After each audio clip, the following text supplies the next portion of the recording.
Hello, everybody, and welcome back to the Masonry Strong Podcast. Today, I'm joined by the Gen Next Committee co-chairs, Mason Hill and Liz Graves. How are you guys doing? Good. Awesome. How was your flight in? Mine was bumpy. Bumpy? How was yours? It was just fine. We didn't get far off the ground. Oh, yeah. It's not a very long flight. It's only about an hour, so. Yeah.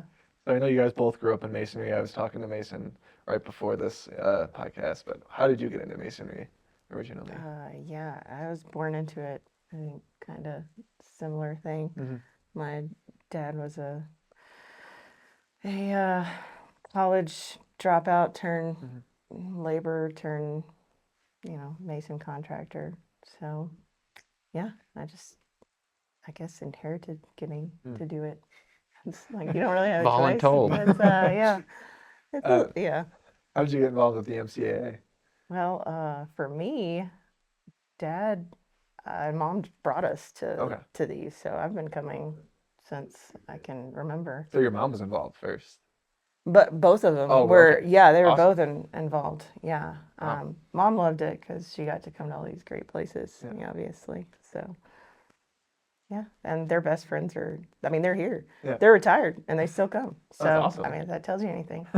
That's awesome. Yeah. And Liz's dad was the chairman. Oh, really? Yes. What year? Or years? It's been like 8 years now. Okay. 16, 17, or Yeah. 17, That's 18. You didn't know that, No, I huh? didn't. Yeah.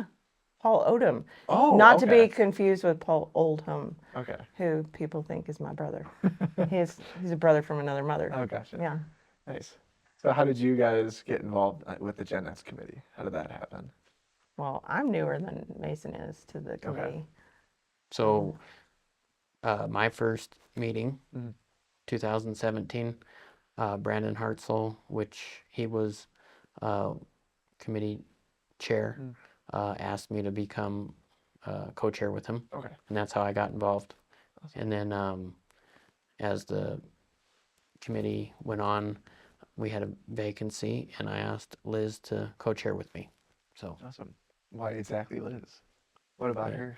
she was the best fit because we both grew up in Masonry, and she's very passionate about Masonry, and she has very good ideas about our group, and we're all the same age, and we're friends, and we're just a lot alike. Yeah, that's awesome. So talking about Gen Next, what is the whole idea of it? What is the purpose of it?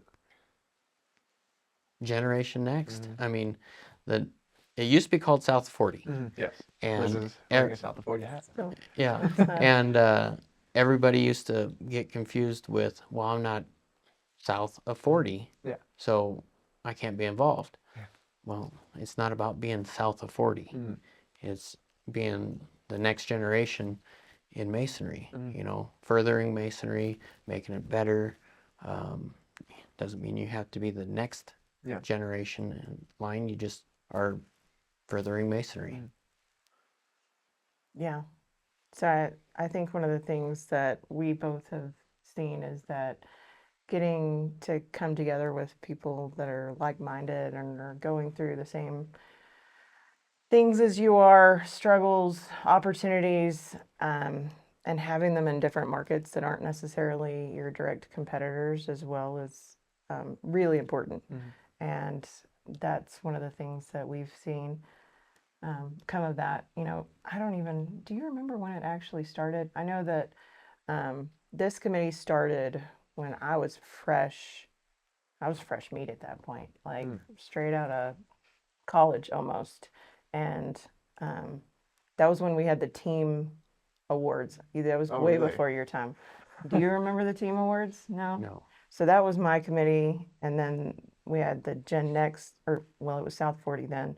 But my friend from Texas she was the chair of that. And so it was really fun because we got to kind of build that, as we went. And so now I feel like really I'm not the Gen Next anymore, but I hope to help bring in more of the Gen Next. And I think it is hard, and I want to work on really encouraging and finding out how we can help companies and encourage them to bring their next generation. And whether it's actually their like next blood generation, I mean that is how it worked for us, Yeah. but that's not the case for, a good chunk of folks. And it's such a good opportunity that people have to come and learn. I particularly feel like just the networking side of it, I learn just as much as I do like Yeah. going to a class or a course or something. Yeah, whether it's from their labor all the way up to their, C-level Yeah. staff. That's awesome. So Bringing- when did the name change? Was that one of you two that kind of realized, like you said, like you don't have to be We've been self-reported? working on that for a while, Okay. and we kind of spearheaded it. Yeah, I mean, it's awesome. It's a great name. Yeah, it was in the process when you brought me on, which was really, really great because Yeah. I turned 40 last year. Oh wow. And so then I was gonna like not be south of 40 anymore. So it worked out really well for me. So thanks, Mason. Yeah, It's yeah, make me awesome. feel a little bit better. So do you guys deal a lot with recruiting the new generation, or are you guys more with talking and networking to the Mason contractors to help them with that? Yes. Okay. I don't know, Mason. Tell, I mean, tell our us about. our committee is a very diverse committee. It's has lots of different directions it goes. We are working on a leaders program Okay.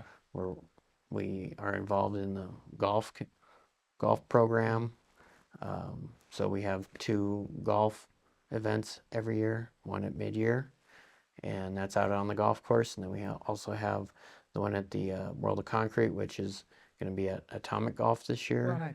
Oh, nice. We also have some other aspects of our committee. So I mean, it's very diverse. So our members of our committee are very diverse in their interests as well. And so, like for example, tomorrow is it tomorrow that we have the roundtables? Yes. And our group is the one that pulls our group to get questions and things for the roundtables, which is really good. But to your point with the workforces, that is like for the last, I don't know, since I can remember, workforce continues to be a thing. Yeah. And for each of us, when we go back to our local associations and companies, it's a thing that we're all working on in our own ways. But, MCAA is kind of a good place where we can come and share those ideas.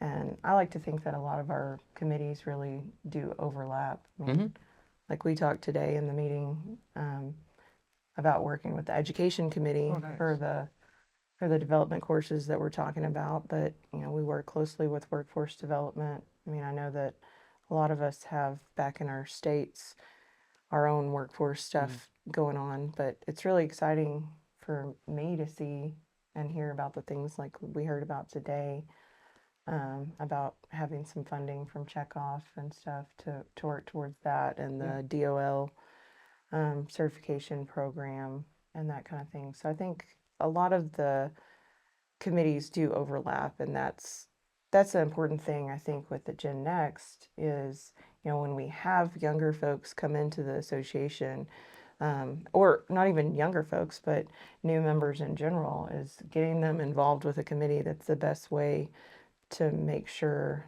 that they feel involved. And also a lot of times they have good ideas. We've been talking about the same things, and so sometimes you bring in somebody that has some fresh ideas, and that's a really great thing. Yeah. Oh yeah. Is it usually pretty easy getting someone new into the committee, or have there been ways that you found work better than other ways to get new or younger people into the committee?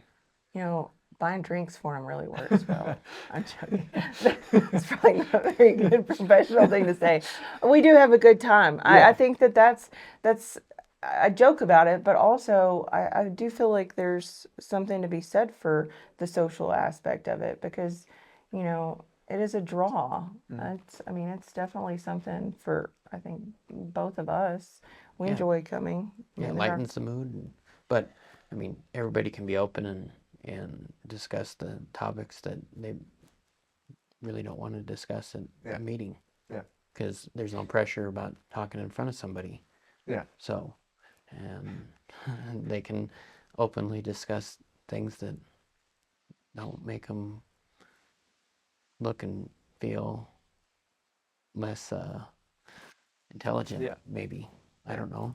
I mean, Yeah, as a younger person, it is kind of intimidating that, I mean, I remember back, it's been a long time now, but I remember those days coming in and, there's all these people and you have this idea, but you're afraid that it might be shot down. Yeah. And I mean, obviously now I have no filter, but mhm. I think that this committee definitely, and like just our group has helped with that. And I think that that helps with the confidence building, which is definitely a big deal for folks. Because if you can talk in a committee or you can talk in a big meeting like that, you're more likely to stand up to, like, say, a general contractor Yeah. when you need to, when something's not going your way. Yeah. It's good skills. Yeah. What's the biggest, I guess, change since you guys have been in the industry for so long in the new generation, like as far as attitude, work ethic? Is there a big change? Do you find it hard that, the new generation might not want to work as hard, aren't as determined? Is there anything like that you guys kind of have to like work harder to push towards? In every generation, it's just different, Yeah. and every individual is different. I mean, it all depends on which team you bring to the table. I mean, you have to bring the right team to the right job to be successful. In any generation, there's good workers and not good workers. And when you're talking about millennials or even newer than that, there are very hard workers, very determined workers, and not, I mean, completely on the other end of the spectrum. I mean, you got baby boomers that are like that. Yeah. So, I mean, I feel like when a few years ago when they were always talking about millennials being lazy and not wanting to work, didn't feel like they were giving that generation a very good or a good enough opportunity at that time. Yeah. So, just it's like anything else. It evolves. Yeah. So it may not be the way that they have seen it in the past, but it's different. So How have you guys felt like you've evolved to that adaptation? Well, I think that we're constantly having to evolve. I mean, there's two choices. You evolve or you stay the same. And then, man, what's that saying? You always get what you always got if you always do what you always did. Yeah. I don't even know what that was, but I'm not good at that kind of thing. I have a lot of other good qualities, but I I think that what Mason said is really important, is that labeling people is really kind of not a great way to go about business in general. And we have traditionally done that, but I do think that it's getting better. I think that groups like ours help with that because I think it comes down to communication. Like, you need to learn how individuals communicate, and that, like Mason said, is really important. It doesn't matter which generation you're talking about. Like, personalities are different. Yeah. I mean, I'm a chatterbox and Mason's a lot more quiet and reserved, and sometimes I have to step back and be like, okay, Liz may be a little bit much for that personality, but Mason might be a better person to talk to him. Yeah. Some people like to be communicated with text. I mean, I think that to a certain extent, like, thinking about the way we communicate with our workforce is really important. Oh yeah. As well. Some of them like a phone call. Some Okay. of them like a text message. Some of them want phone call, text message, email, smoke signal, letter. They want them all. Yeah. I mean, some of them want you to come and see them in person and tell them. So, I mean, it's all about the individual That's awesome. or project. Yeah. So, Awesome. But I think just human nature is people want to feel involved and they want to feel welcomed. like whether that is a text message or whether it's actually like a handshake or something like that.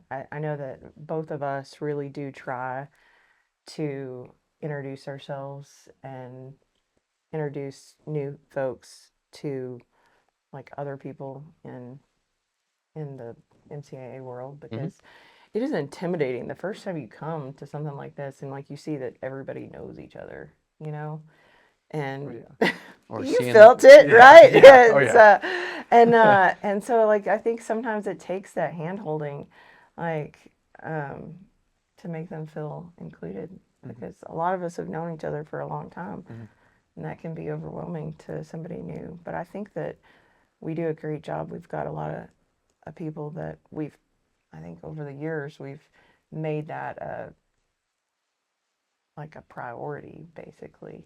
an easy bridge to go over. Yeah. So, I mean, it's a good thing. Awesome. A little while ago, you mentioned a new leader program. Can you talk a little bit about that at all?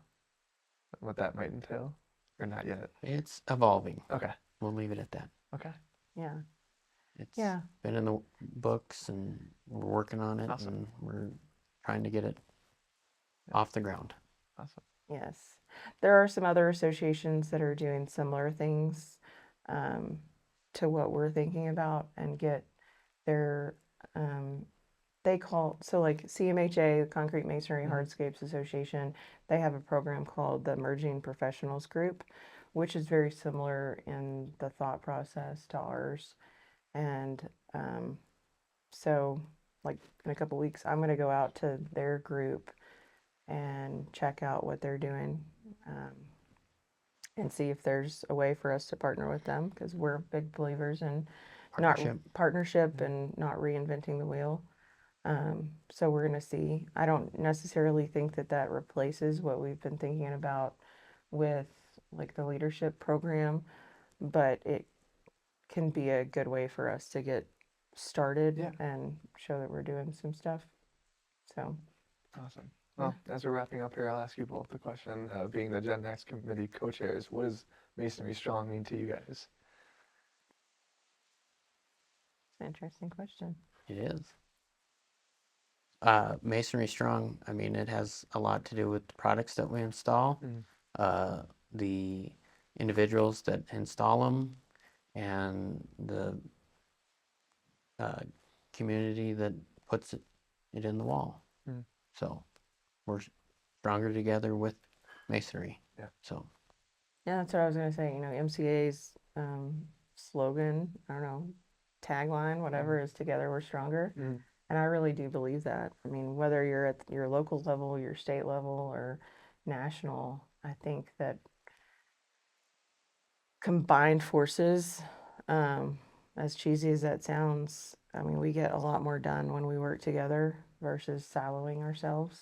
So I think that that's an important thing for us to think about and to always be doing that. We get a lot further that way with what we're doing. Teamwork. Yeah. Awesome. Well, Liz, Mason, thank you guys for joining me today. I really appreciate it. It was awesome having you guys. Yeah, thanks. And we'll see you guys later. Thank you.